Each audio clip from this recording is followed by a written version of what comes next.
आकाशवाणी गोरखपुर से प्रादेशिक समाचार।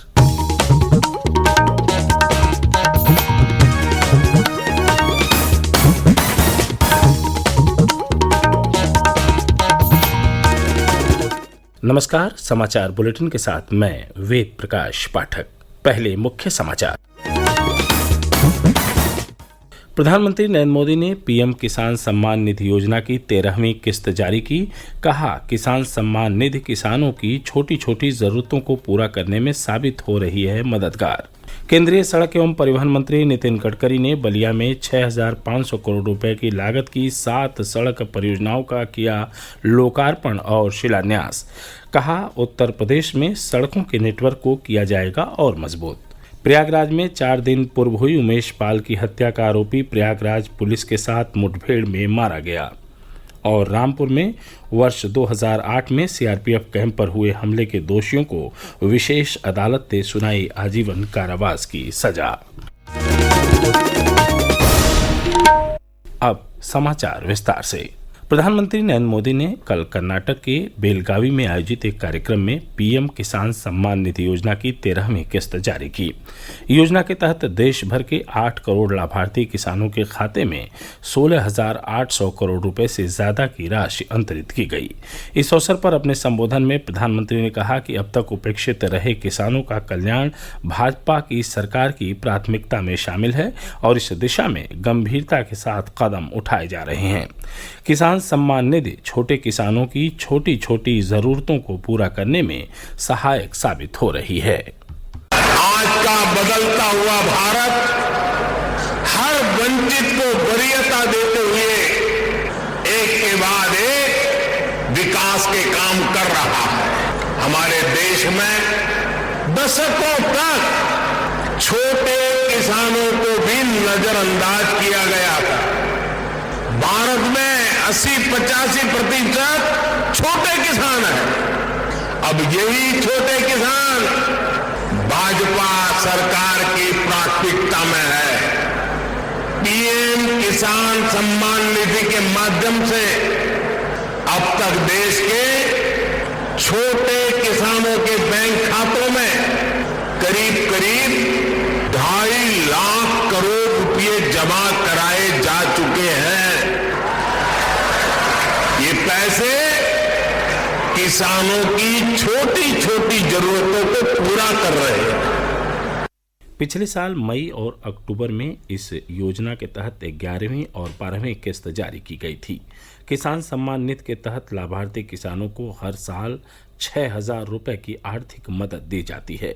लाभार्थी किसानों को यह राशि हर 4 महीने के अंतराल पर 3 किस्तों में उनके खातों में डीबीटी के माध्यम से अंतरित की जाती है। विधानसभा में कल पूर्व विधायकों की पेंशन 10,000 रुपये से बढ़ाकर 25,000 रुपये करने संबंधी उत्तर प्रदेश राज्य विधानमंडल संशोधन विधेयक और उत्तर प्रदेश शीरा नियंत्रण विधेयक पारित कर दिया गया। शीरा नियंत्रण संशोधन विधेयक में संशोधन करने का प्रस्ताव कांग्रेस सदस्य आराधना मिश्रा और सपा के माता प्रसाद पांडे ने रखा।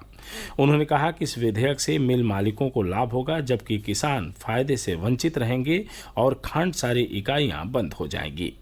जवाब में प्रदेश सरकार के मंत्री नितिन अग्रवाल ने कहा कि इस संशोधन विधेयक का उद्देश्य शीरे के अवैध परिवहन पर नियंत्रण करना है। वहीं सदन में प्रयागराज में उमेश पाल की हत्या का मामला भी गूंजा। बसपा सदस्य उमाशंकर ने सरकार से मामले की उच्च स्तरीय जांच की मांग की। जवाब में संसदीय कार्य मंत्री सुरेश खन्ना ने कहा कि इस मामले का पर्दाफाश करने के लिए पुलिस और एसटीएफ की 10 टीमें लगाई गई हैं। इसके अलावा सदन में उत्कृष्ट विधायक पुरस्कार के लिए नियम समिति ने अपना प्रतिवेदन भी पेश किया। विधान परिषद में कल एक बार फिर राज्य कर्मचारियों की पुरानी पेंशन बहाली का मामला गूंजा। सरकार द्वारा नई पेंशन लागू रखे जाने और पुरानी पेंशन बहाली की मांग को अस्वीकार कर दिए जाने पर सपा सदस्यों ने सदन से वॉकआउट किया। स्वास्थ्य और चिकित्सा राज्य मंत्री मयंकेश्वर शरण सिंह ने कहा कि पुरानी पेंशन व्यवस्था बहाल किए जाने का सरकार का कोई प्रस्ताव नहीं है और नई पेंशन योजना अधिक फायदेमंद है।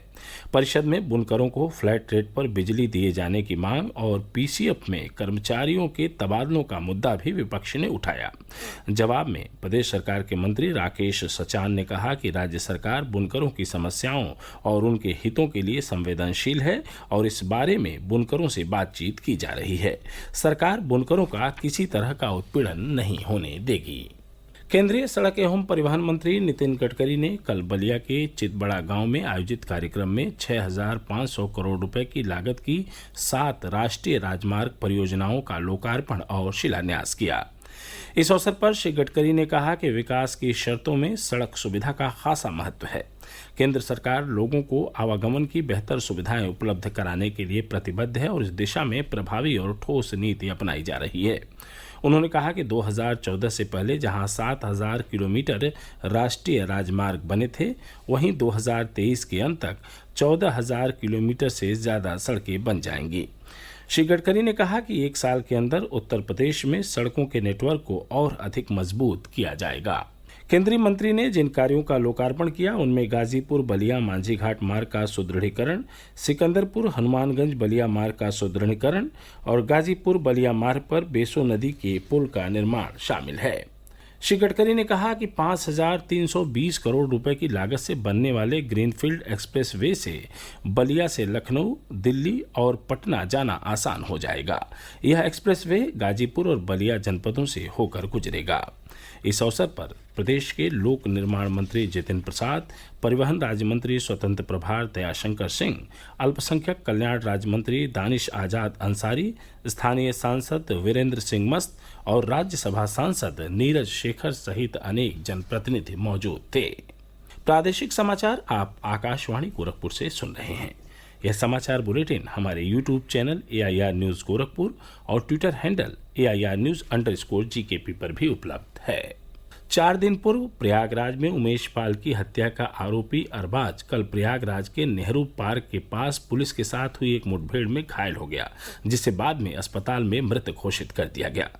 प्रदेश के अपर पुलिस महानिदेशक कानून व्यवस्था प्रशांत कुमार ने प्रेस वार्ता में कहा कि प्रदेश पुलिस माफियाओं और अपराधियों के खिलाफ जीरो टॉलरेंस की नीति जारी रखेगी। उन्होंने कहा कि किसी भी अपराधी को बख्शा नहीं जाएगा। मुख्यमंत्री योगी आदित्यनाथ ने भी शुक्रवार को प्रयागराज में उमेश पाल की हत्या के मामले पर कड़ा संज्ञान लेते हुए दोषियों के खिलाफ सख्त कार्रवाई करने का निर्देश दिया था। उप मुख्यमंत्री और चिकित्सा एवं स्वास्थ्य मंत्री ब्रजेश पाठक ने कल वाराणसी के दीनदयाल जिला चिकित्सालय से जनपद के 8 प्राथमिक स्वास्थ्य केंद्रों पर स्थापित जन औषधि केंद्रों का शुभारंभ किया। इस अवसर पर अपने संबोधन में उन्होंने कहा कि प्रधानमंत्री नरेंद्र मोदी की प्रेरणा से सभी चिकित्सालयों में जन औषधि केंद्र खोले जा रहे हैं, जिससे जरूरतमंद लोगों को बेहतर चिकित्सा सुविधा और सस्ती दर पर दवाएं उपलब्ध हो सकें। उन्होंने कहा कि प्रदेश सरकार स्वास्थ्य ही नहीं बल्कि हर क्षेत्र में आम लोगों के जीवन को बेहतर बनाने का लगातार प्रयास कर रही है और इसमें सफल भी हो रही है।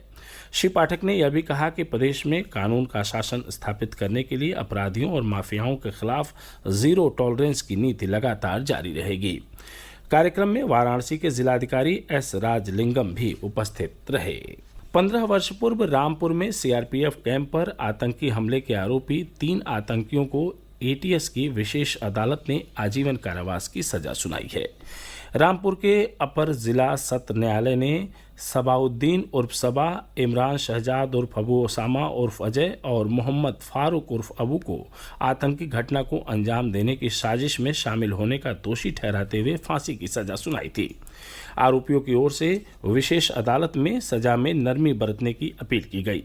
ATS की विशेष अदालत ने तीनों दोषियों की फांसी की सजा को आजीवन कारावास में परिवर्तित करते हुए 18,000 रुपये का जुर्माना भी लगाया है।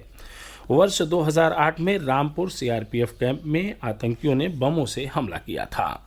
नीट PG परीक्षा तय कार्यक्रम के अनुसार 5 मार्च को आयोजित की जाएगी। सुप्रीम कोर्ट ने परीक्षा टालने की मांग वाली याचिकाओं को खारिज कर दिया है। याचिकाकर्ताओं ने आग्रह किया था कि परीक्षा की तैयारी के लिए पर्याप्त समय नहीं मिल पा रहा है। और अंत में इस बुलेटिन के मुख्य समाचार एक बार फिर। प्रधानमंत्री नरेंद्र मोदी ने पीएम किसान सम्मान निधि योजना की 13वीं किस्त जारी की। कहा, किसान सम्मान निधि किसानों की छोटी छोटी जरूरतों को पूरा करने में साबित हो रही है मददगार। केंद्रीय सड़क एवं परिवहन मंत्री नितिन गडकरी ने बलिया में 6,500 करोड़ रुपए की लागत की 7 सड़क परियोजनाओं का किया लोकार्पण और शिलान्यास। कहा, उत्तर प्रदेश में सड़कों के नेटवर्क को किया जाएगा और मजबूत। प्रयागराज में 4 दिन पूर्व हुई उमेश पाल की हत्या का आरोपी प्रयागराज पुलिस के साथ मुठभेड़ में मारा गया। और रामपुर में वर्ष 2008 में सीआरपीएफ कैंप पर हुए हमले के दोषियों को विशेष अदालत ने सुनाई आजीवन कारावास की सजा। इसके साथ ही प्रादेशिक समाचारों का बुलेटिन समाप्त हुआ। नमस्कार।